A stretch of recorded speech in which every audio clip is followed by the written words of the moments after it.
A imprensa internacional se baseia na versão praticamente sionista, ou do Estado de Israel. Então, primeiro que eu devo agradecer essa oportunidade de a gente poder expressar o nosso outro lado, expressar a opinião palestina. Isso é um lado. Depois, o outro lado que eu gostaria de agradecer muito é a comunidade santanense, a comunidade de Rivera, porque sempre estiveram ao nosso lado. Sempre apoiaram a causa palestina, sempre estiveram com a comunidade palestina, como a comunidade palestina sempre tentou estar juntamente com essas duas comunidades. Somos deles e eles é de nós, vamos dizer, é uma mistura, tá? Nós fazemos parte dessa comunidade. Isso eu gostaria de agradecer. O conflito árabe-israelense, tá? Ou o conflito palestino, realmente, ao longo da história foi mudando, né? A gente está dizendo o árabe-israelense, que é o correto, tá? Por quê? Porque a agressão, tá, foi contra os árabes, somente contra os palestinos. Os palestinos é um pequeno povoado, né, o povo que mora na Palestina. Então, o correto seria o conflito árabe-israelense. E isso não começa há muitos séculos, não. Isso está errado, essa denominação de que começou há séculos, não. Tá. Esse conflito começa, ou tem seu nascimento em 1917, com o Tratado de Balfour, quando a Inglaterra, ainda sem terminar a Primeira Guerra Mundial, promete um lar judaico. Ou seja, promete aos judeus um lar. Qual esse lar? Esse lar é a Palestina, que ela acabara de ocupar, tá? Ou, né, de ocupar quando era ainda sob o governo otomano, né? E essa promessa, a partir dali, é a certidão de nascimento do Estado de Israel, tá? É a primeira semente que se coloca. De 1917 até 1945, tá? Essa semente vai crescendo. Por quê? Porque a Inglaterra primeiro traz, né, os judeus da Europa para a Palestina, incentiva isso, mas também arma esses judeus. E ao mesmo tempo desmonta a estrutura palestina, não? Ao mesmo tempo ela desmonta. Ela é força de ocupação. Ela serve, antes de termos a ocupação israelense, tínhamos a ocupação britânica. Ela é força de ocupação. Ela desmonta e desarticula qualquer tipo de defesa que o povo palestino poderia ter, tá, contra esse tipo de agressão.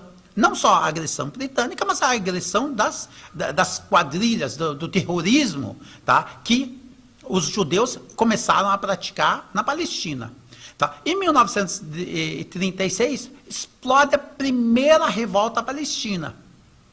Tá. Essa primeira revolta, tá, que a gente, vocês escutam Izz-Din al-Qassam, que ele era o líder dessa revolta contra a ocupação, não somente a britânica, tá, mas principalmente contra a entrada dos judeus e a apropriação indevida das terras palestinas. Isso vai até 1945, quando sim, tá, depois da Segunda Guerra Mundial, aí sim, a transferência maciça de judeus da Europa para a Palestina. E devemos sempre lembrar o seguinte: durante o Holocausto, tá, ou seja, quando a Alemanha matava, o governo de Hitler matava os judeus, os mesmos judeus que eram sacrificados na Alemanha, os mesmos, tá, matavam os palestinos na Palestina para ocuparem suas terras. Tá? A mesma vítima que está aqui, que os olhos do mundo até hoje choram pelo Holocausto, os mesmos praticavam crimes na Palestina. Tá? Isso depois explode o primeiro grande conflito, e aqui a intervenção, a criação da ONU, que a única finalidade dela era praticamente isso, tá? Ou seja, dá uma voz de direito àqueles que venceram, né, a Segunda Guerra Mundial, tá? A voz é dos vencedores. A história é escrita pelos vencedores. Pelos vencedores. E eles colocaram a ONU como se fosse um órgão que autentique tudo o que eles fizeram. Tá? Então, há a divisão da Palestina entre o Estado de Israel e um Estado palestino. Só que essa divisão nunca foi aceita nem pelos palestinos e também não foi aceita pelos israelenses que queriam ocupar todo o Estado. Tá? ¿A qué atribuye usted el hecho de que, como usted bien dice, y es sabido por los libros de historia, que simultáneamente al holocausto judío sucedía esto que usted decía, la ocupación, el asesinato y el exterminio de palestinos por parte de israelíes? Sin embargo, ese otro lado de la historia ha sido tan silenciado por la propia historia, por los estados y hasta ahora por los medios de comunicación, ni que hablar, no se menciona eso. ¿A qué se le puede atribuir? Habida cuenta de que es una comunidad, digamos que en materia de cantidad de personas, no son tan disímiles una y otra. Bem, primeiro devemos entender esse grupo. A criação do Estado de Israel é uma ideia sionista, que é uma ideia mais da superioridade, tá? De simplesmente não reconhecer o outro, tá? Dessa terra. E as ideias foram passando etapa por etapa. Não era a primeira ideia ocupar a Palestina. Né? Algumas ideias surgiram. Tá? A primeira ideia era a Patagônia, ou uma das ideias era na Patagônia. Outras ideias tiveram na Etiópia. Outras que surgem ao longo da história, ela aqui em Mato Grosso, no Brasil. Ou seja, criação do Estado de Israel. Porém, a que chamou mais atenção, aí mais pelo lado histórico, tá? E também religioso, tá? Porque precisa mostrar uma determinada ideia que seja aceita por aqueles que tu vai vender. É um produto que tu vai vender. De forma a convencer mais facilmente. Exatamente. Tá? Isso chamou a atenção, mas até aí também não chamou a atenção. Até esse ponto, mesmo com a ideia, não chamou a atenção. Porque tu precisava convencer essas pessoas a abandonar seus lares, tu me entendeu? E viajar, e morar lá na Palestina. E essa Palestina tinha povo lá. Ou seja, tu precisava expulsar eles dali. E o que aconteceu? O que aconteceu em 1948, para depois em 1967. Aconteceu isso, a expulsão dos palestinos, de uma maneira ou de outra. Tá? Então, o que mudou tudo isso foi o Holocausto. Porque assim, o povo judaico já não tinha uma segurança. Tá? Porque os judeus moravam muito bem na Europa. Tá? Quando eles perceberam esse extermínio que aconteceu, tá? Alguns discordam sobre os números, mas no final das contas foi um extermínio. Foi um extermínio numa escala mundial, tá? Porque muita gente morreu. Quem morreu mais, as pessoas focam muito nos judeus, mas quem morreu mais foram os soviéticos. Mais de 20 milhões de pessoas da União Soviética ou da Rússia morreram. Né? Então, quando aconteceu isso, essa certa segurança que os judeus sentiam na Europa evaporou. E esses descendentes foram. Mas por que o foco foi mais, né? Por que esse foco mais olham para o Holocausto e não olham para o outro Holocausto que aconteceu, ou Nakba, que a gente diz, né? A expulsão dos palestinos? Porque simplesmente era o desejo europeu. Eles precisavam, vamos dizer assim, atender a algum desejo para tapar aquilo que eles fizeram.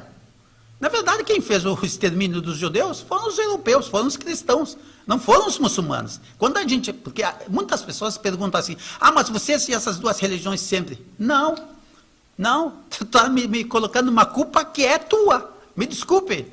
Quem teve problema com os judeus são os cristãos, não os muçulmanos.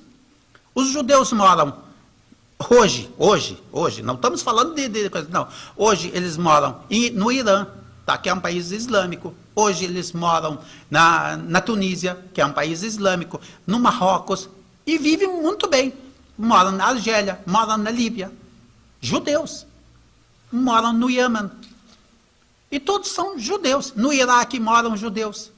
E são respeitadas, é respeitada a sua religião, e também é respeitado seus princípios. Porém, são árabes judeus. Árabes judeus. Judeu é uma religião. Claro. Simples assim. Que se confunde demasiado, não? Que se confunde muito. Tá? O Estado de Israel, ele quer ser o primeiro Estado literalmente judaico. Ou seja, Eu, que sou dono da terra lá, por ser muçulmano, eu não posso. Não posso estar lá. Agora, se tu disser que ou comprovar que a tua mãe é judia, tu pode ir lá e simplesmente na entrada do aeroporto dizer, olha, eu tenho mãe judia, eu sou judeu, tá? Eu confesso a fé judaica e tu vai receber automaticamente uma identidade e um passaporte. E eu que sou palestino de origem, nascido na terra, tá? Por professar outra fé, sou expulso. Actualmente, viniéndonos más al conflicto que se está viviendo actualmente, ¿confían ustedes en una mediación efectuada por Egipto, que supone un alto el fuego, un tanto débil, porque ya se ha sabido de nuevas incursiones israelíes a posiciones palestinas? Cuando Egipto, digamos, fue el primer país árabe en reconocer la existencia y la legalidad o legitimar el Estado israelí a cambio del território? Eu acho assim, simplesmente confiar no Egito ou em qualquer outro país não serve. Os acordos de paz foram chancelados, vamos dizer assim, pelos europeus e pelos Estados Unidos. Só a gente deve refletir um pouquinho a respeito do que os americanos fizeram há 4 anos atrás, quando a entrada do presidente Trump. Tá? Ele simplesmente jogou fora todos os acordos. Tá? Estamos falando o início das negociações aconteceu em 92. Até o início do governo Trump, existiam ainda alguma coisa de esperança. Na verdade, na real, só piorou para o palestino. Esse acordo, ele simplesmente impõe ao lado mais fraco, que é o palestino, condições, e não impõe nada ao lado mais forte. Até porque qualquer situação em que esse lado mais forte, que é Israel, vamos dizer assim, quando ele imposta uma determinada dificuldade, os Estados Unidos recorrem ao veto. Tá? E acaba qualquer tipo de dificuldade para ele. Enquanto ao palestino é imposta uma e outra, né, violação. É muito simples. Porém, o governo Trump passou todos os limites. Ele simplesmente acabou com todo tipo de acordo. Todo tipo de acordo e apoiou frontalmente 100% o Estado de Israel. Inclusive com a mudança da embaixada dos Estados Unidos de Tel Aviv para a capital de Jerusalém. Que foi o tiro de misericórdia nos tratados de paz. E simplesmente ele se retirou. Ele não ouviu nem os europeus, que eram contrários, e muito menos o lado palestino. Então, dizer que o Egito o Egito é uma ferramenta que os Estados Unidos utilizam, tá, para ele dizer que os Estados Unidos não se comunicam com Hamas. Simplesmente assim. Então, eles utilizam uma terceira via, que é o Egito, ou, às vezes, o Catar também. Tá? Como se fosse um fiador, ou seja, tu que mantém a palavra do Hamas. Devemos saber que a origem do Hamas, tá, ela é da Irmandade Islâmica, que nasceu no Egito. Ou seja, o movimento Irmandade Islâmica se espalhou ali na região, e Gaza é ao lado do Egito, ou seja, ela é fronteira com o Egito. E esse governo do Egito, ele é frontalmente contra essa Irmandade Islâmica, e frontalmente contra o Hamas, e exerce um bloqueio contra os palestinos. O Egito... Não, a maioria do tempo ele é parte do problema, não da solução. Infelizmente é essa a realidade, apesar de ser um país árabe. Las relaciones actuales entre Al-Fatah y Hamas, ¿cómo están haciendo? ¿Cómo están incidiendo en este conflicto? Na verdade, assim, existe uma... Al-Fatah, há uma dissolução do partido Fatah, tá? Em grande escala. E isso ia ficar demonstrado nessas eleições, as prometidas eleições que nunca saíram. Tá? E não vão sair também. Sinceridade, não vão sair. Quando tivemos várias divisões nesse principal partido, ficou claro, evidente, que se tivesse eleições, perderiam de muito. Mas eu acho que, depois desse conflito, há quase que uma unanimidade que o povo palestino, tá? Deu, não precisa dar o voto, mas deu a voz ao Hamas. Não pelo ser Hamas, eu só quero que entenda, porque às vezes as pessoas colocam Hamas é grupo terrorista, não. Exato, é o grupo que defende os nossos direitos.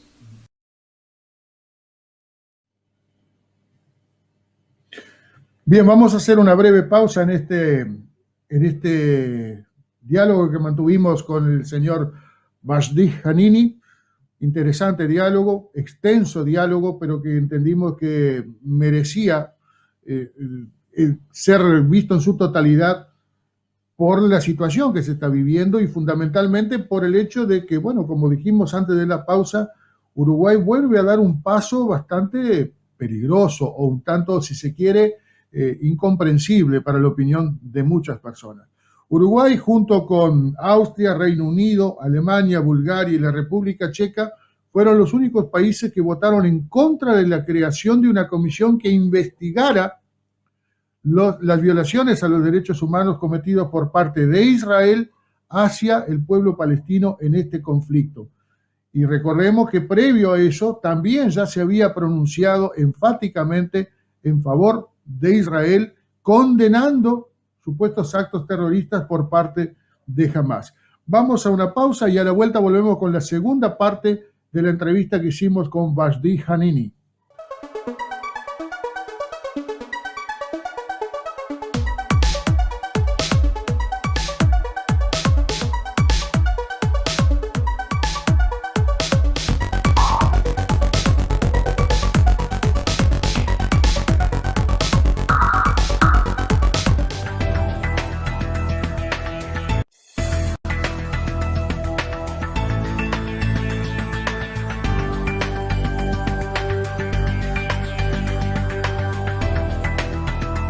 Super Niederauer.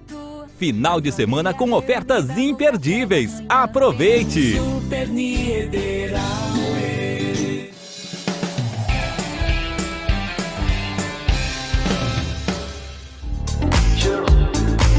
Panadería y confitería Bon Appetit. Tentaciones en tu mesa. Panes, bizcochos, fiambres, productos lácteos, bebidas en general, sándwiches, pizzas, tortas, postres y de todo en nuestro mini mercado. Promociones todos los días. Nuestros panes y bizcochos no pueden faltar en tu café, al mediodía o por la tarde. Exquisitos con el mate. Probalos. Panadería y confitería Bon Appetit. Presidente Viera 1326. A pasitos de Centenario.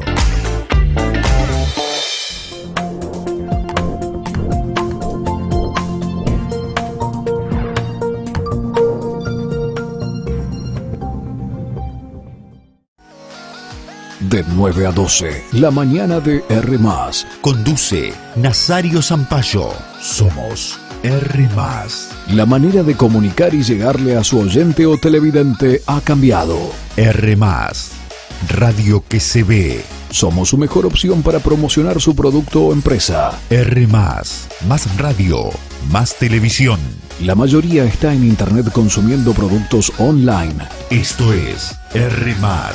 Más radio, más televisión.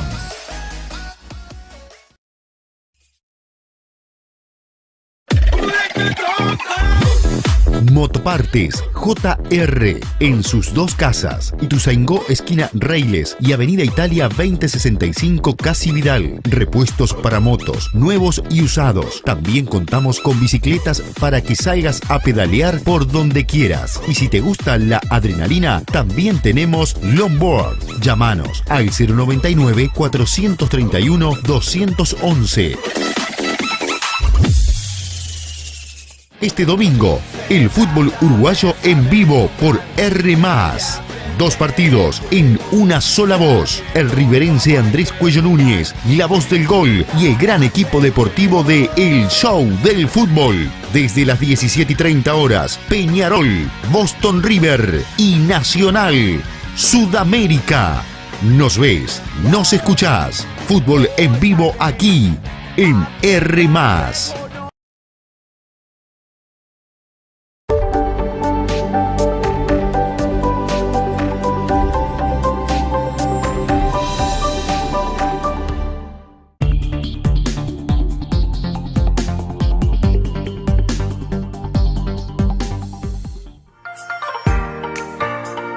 Leao Pet Shop, Avenida Italia 2302, Santa Isabel. Todo para tu mascota. Raciones, accesorios en general, servicios estéticos, todo para tus mascotas. Envíos a domicilio 092-491-903 y 092-506-007.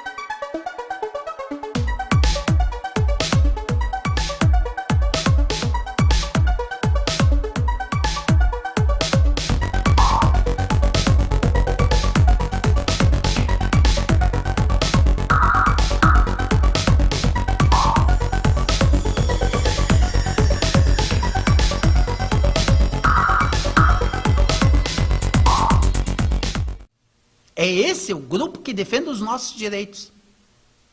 Ah, mas terrorismo. Não, não é terrorismo. Leiam, escutem o hino brasileiro, escutem o hino uruguaio. Ali existem frases, tá,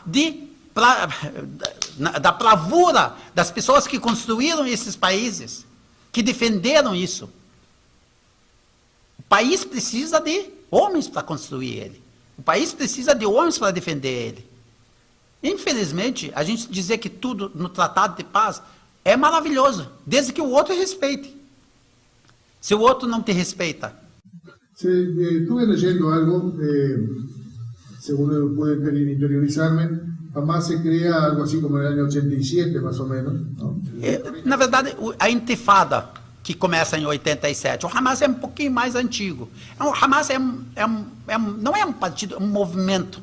Vamos dizer assim, a Irmandade Islâmica que nasceu no Egito bem antes, ela tinha uma finalidade de servir a população. São pessoas de bem, tá? Geralmente religiosas, né? A diferença assim, todo árabe, todo muçulmano é religioso. Tá? As coisas que são obrigatórias a ele ou ao principal, à autoridade religiosa, são as mesmas. Ao rei e ao pobre é a mesma coisa. São as mesmas obrigações.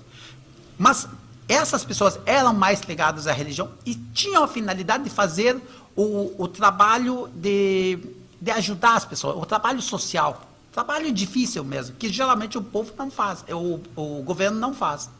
Então eles faziam, eram médicos, eram engenheiros, eram assistencialistas, tá? Faziam essa parte. E o Hamas nasceu por aí. Então, mesmo com esse movimento puramente social, a maioria das lideranças do Hamas foram presas na faixa de Gaza, quando ainda era ocupada pelo governo de Israel. Tá? Depois tivemos a Intifada. A Intifada surge depois do assassinato de 6, 7 pessoas, tá? Por um colono israelense. Nisso, há várias manifestações, né? Em todo o território palestino. Exatamente. Tá? E que praticamente as pessoas lutavam, como até hoje, lutam com pedras. Tá? Enfrentavam os judeus com pedras. Judeus não, digo soldados, com pedras. Nisso, o Hamas também se engaja nesse movimento. Aí a violência israelense aumenta só mais. E começa, a princípio ali, utilizar o núcleo militar, vamos dizer. Alguma coisa. Ao longo desses tantos anos, 20, 30 anos, basicamente, tá? O Hamas vai subindo degrau por degrau. Mas isso à medida que a violência israelense aumenta degrau por degrau.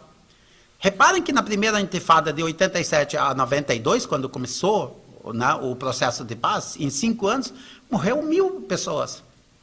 Né? Agora, em 11 dias, já em torno de 300 pessoas. Então, a violência é proporcional àquela que é exercida. E, geralmente, no mundo é assim. ¿Qué sienten ustedes cuando se escucha decir a través de los medios de comunicación que Israel en realidad no combate al pueblo palestino y sí a Hamas? o sea, y considerándolo, tildándolo de movimiento terrorista, como ustedes dicen, pero que al mismo tiempo estamos viendo que muchos civiles, muchos niños están muriendo del lado palestino. Vamos inverter a coisa, tá? Vamos olhar, porque o Hamas hoje, o poder do Hamas está na faixa de Gaza, certo? Temos a Cisjordânia, que é controlada pela autoridade palestina, que praticamente, até esse último conflito, não tinha nenhum tipo de manifestação, vamos dizer assim, tranquila para o lado israelense. Vamos ver o que Israel faz nessa parte. Todo tipo de atrocidade é feita ali. Todo tipo de atrocidade. Simplesmente, da minha cidade, do meu vilarejo, para Jerusalém são 35 quilômetros. Do meu vilarejo até Jerusalém, 35 quilômetros. Quanto tempo tu acha que eu preciso para chegar nesse ponto? Se for acá, diríamos que 20 minutos. 20, 30 minutos. Atrasando 1 hora. Lá eu preciso de 8 horas. Eu preciso de 8 horas. Tá? Então, é todo tipo de violação. É todo tipo de violação. Simplesmente é impossível para um palestino dentro de Jerusalém, que é a terra dele, conseguir reformar a casa dele. Reformar a casa dele. Porque não há autorização. E esse conflito começa simplesmente porque o Estado de Israel tenta desapropriar palestinos num bairro chamado Sheikh Jarrah. Esse bairro tem hoje em torno de 7.850 pessoas, que pertencem a 7.850 pessoas palestinas. Tá? E o governo israelense pretende retirar dali, tá, 200 famílias. Ele retira de suas casas e quer ceder elas para quem? Para colonos israelenses. Para colonos israelenses. Numa outra entrevista eu disse isso. Quando a gente, aqui no Rio Grande do Sul ou no Brasil, fazem uma desapropriação de terras improdutivas, ou seja, que não prestam para absolutamente nada, tá? Aqui as pessoas se revoltam. Como vai dar para quem? E geralmente vai dar para esses vagabundos, desculpe a expressão, mas é isso. Não, lá eles retiram das casas para dar para colonos. E esses colonos, tá? Muitas vezes vindo da Polônia, tá? Do Uruguai, do Brasil, da Venezuela, não importa, só porque ele é judeu. Bueno, tuvimos oportunidad de saber de una muy grande movilización que hubo acá el fin de semana pasado. Infelizmente, en esos momentos estábamos cumpliendo con actividades laborales y no fue posible estar. ¿Cómo valoran ustedes que haya sido la presencia, digamos, no solamente de la comunidad palestina, sino de la población en sí, al acompañarlos a ustedes? Como eu falei no início, tá? Sempre tivemos uma resposta da comunidade, principalmente santanense e reverência, sempre tivemos.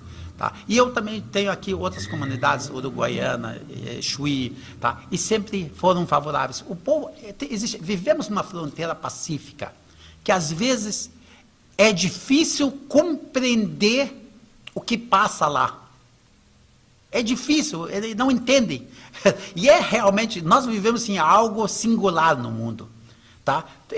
Eu moro em Rivera, trabalho em Livramento, cruzo, volto, sem nenhum tipo graças a Deus, bota entre aspas, né? Porque nossas famílias moram na Cisjordânia, que a violência é menor, vamos dizer assim. Mas para quem mora na faixa de Gaza, é uma situação catastrófica. E essa coisa de sirene, não existe sirene nenhuma. Tu vai ouvir o som da bomba descendo.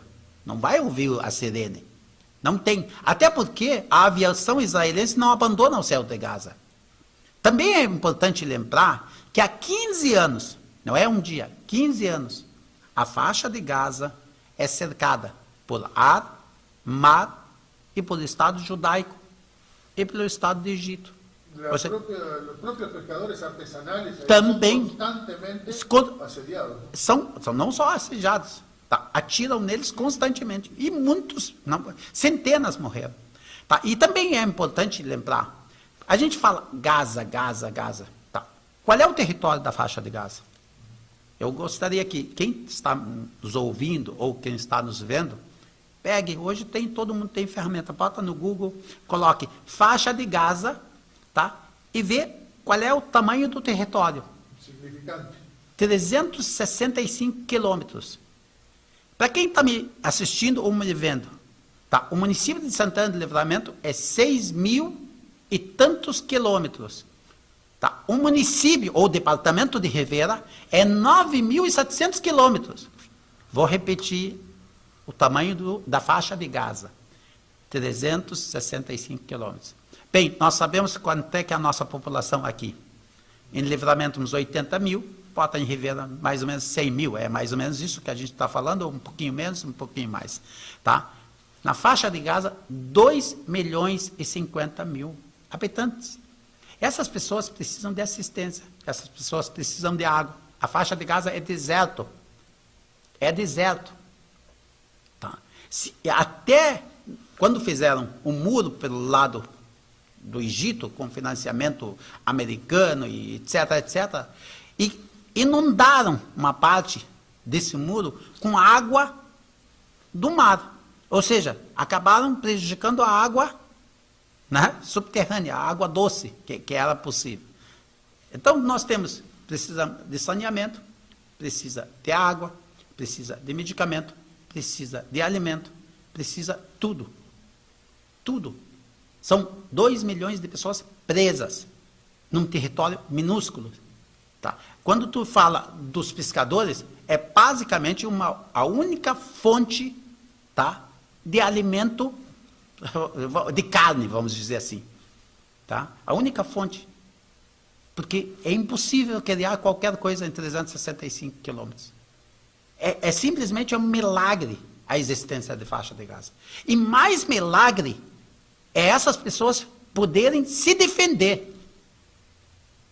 Se defender. Uma das coisas que eu li hoje, tá, que o Hamas está recolhendo, tá, as bombas que caíram, e a gente está falando não é desse tamanho, tá? A gente está falando de toneladas, tá? 360 até agora foram encontrados que não explodiram. Que não explodiram. Bem, quem viu, quem acompanhou, viu quando o exército israelense demoliu um prédio como se fosse não me lembro agora um prédio que nós temos. Que era uma torre que era basicamente ocupada, tá? Basicamente ocupada por escritórios de jornalistas e tudo mais. Foi demolida, literalmente demolida, tá? Pela aviação israelense. E não foi a primeira, foram milhares de casas, tá? Centenas de vítimas, milhares de feridos. E não podemos esquecer também que nós vivemos numa pandemia. Imagina a emergência sanitária que está aqui em Santana e em Rivera, que nós estamos muito preocupados com ela. Imagina um território ínfimo, uma quantidade de gente enorme, tá? Sem saúde, né? Sem condições de assistência de saúde, ainda enfrentando uma situação de guerra. É lamentável. Aún siendo el panorama internacional para nada auspicioso para Palestina, ¿entienden ustedes que la asunción del nuevo presidente Biden en Estados Unidos puede alentar alguna esperanza de que esto no digamos que se pacifique, pero que por lo menos amainen em certa medida el grado de conflito? Eu acho que sim. Eu acho que o Trump chegou né, foi o pior do pior, tá? Principalmente pelo conflito árabe-israelense. Eu acho que foi muita coisa, pior do pior.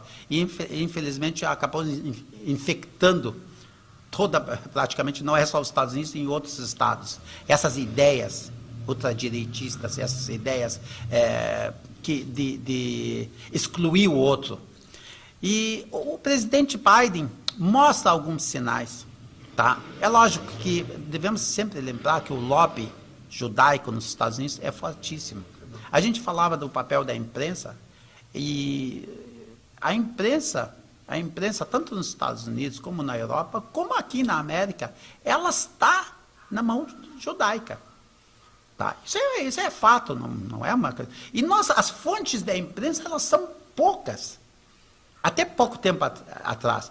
Hoje existe esse combate, vamos dizer assim, esse duelo entre a imprensa tradicional, tá? E a imprensa que cada um pode ser hoje uma imprensa. Os meios alternativos. Os meios alternativos. Porém, até nisso, reparem o que o Google, o Facebook e o YouTube fizeram com a causa palestina. Qualquer coisa, simplesmente hoje tu não coloca um comentário, desde que tu escreva Hamas, que não é bloqueado. Simplesmente assim. Então tu precisa fazer vários truques, estratégias para ultrapassar a esse bloqueio que é cometido por essa imprensa, até contra essa imprensa alternativa. Janini, no se puede decir que ha sido un placer el diálogo contigo porque quisiéramos hablar de cosas más productivas, más amenas que esta, pero bueno, era necesario este diálogo y te agradezco muchísimo el contacto, a la vez que, por supuesto, tanto Edición Ilimitada como R+, Radio y Televisión, están a disposición para cuando ustedes quieran hacer algum comentário ou alguma declaração. Eu sempre agradeço a vocês porque vocês conseguem transmitir a nossa voz, tá? E é a voz do injustiçado. É importante. Eu não vou agradar a todo mundo. Certamente não vou agradar. Mas eu quero que as pessoas reflitam.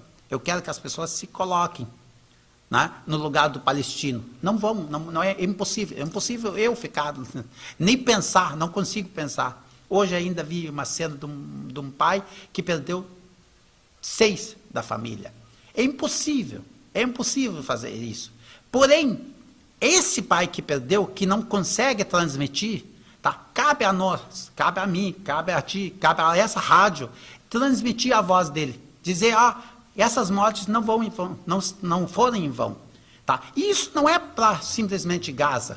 Tem tanta injustiça por aí que nós, como seres humanos, tá? Além da nossa religião, além da nossa nacionalidade, além sou da direita, da esquerda, sou do centro, né? Somos humanos e devemos pensar no lado humano, transmitir a nossa voz para que isso não aconteça. Do mesmo jeito que hoje falam tanto do Holocausto, não queremos que o Holocausto aconteça, não queremos que aqueles que sofreram o Holocausto façam o Holocausto.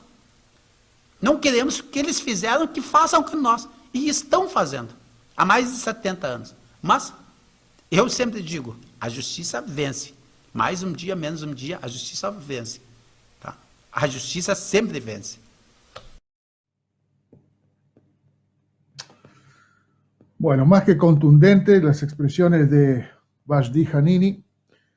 Como para cerrar esta nota, yo quiero leer el mensaje que nos envía Roberto y Amelia, que dicen así: excelencia toda la programación de hoy, pero la frutilla de la torta es esta última nota. Sin duda, al final tenemos la oportunidad de ver la otra cara de la moneda de una historia de la que poco o nada conocemos. Y es lo que dijimos al momento de presentar la nota. Sabemos que esta nota iba a generar reacciones por el contenido de la misma, por la cantidad de datos que aprendimos a conocer ahora. Vos que me estás mirando ahí, fíjate que acá Rivera y Libramento juntas representan algo así como 14.000 kilómetros cuadrados. Y acá tenemos aproximadamente, más o menos, 180.000 habitantes. Imagínate un territorio de apenas 365 kilómetros cuadrados en el que conviven 2.050.000 habitantes. Así vive la gente en la Franja de Gaza. ¿Y por qué pasamos esta nota? No es que nos posicionemos de este lado y nos olvidemos de la otra cara de la moneda. No, simplemente creímos que era una cuestión de justicia. Hacer uso de la libertad que R+ nos da de poder decir lo que queremos y no ceñirnos a directrices que nos vengan impuestas desde otro lado. Acá, cuando se nos invitó a ser parte de la programación de R+, se nos dijo: vas a poder tener la libertad del mundo de poder presentar lo que quieras. Y bueno, nosotros entendimos que el otro lado, la otra cara de la moneda, está por demás sobreexpuesto, por demás evidenciado en todos los medios de comunicación formales o grandes, entre comillas, si se puede decir, de Uruguay, de Brasil, de Argentina, de Estados Unidos, del mundo entero. Ahora, esta otra cara de la moneda que acabamos de ver, muy pocas veces la conocemos y hay que buscarla subterráneamente, poco menos, como para poder conocerla. Imagínense ustedes que, como dijo Giannini, te venga alguien y te diga, bueno, a partir de ahora esta casa que es tuya, la vas a dejar porque acá tenemos que poner colonos nuestros. Y te desalojan, así nomás. Esa es la realidad que vive el pueblo palestino en la Franja de Gaza.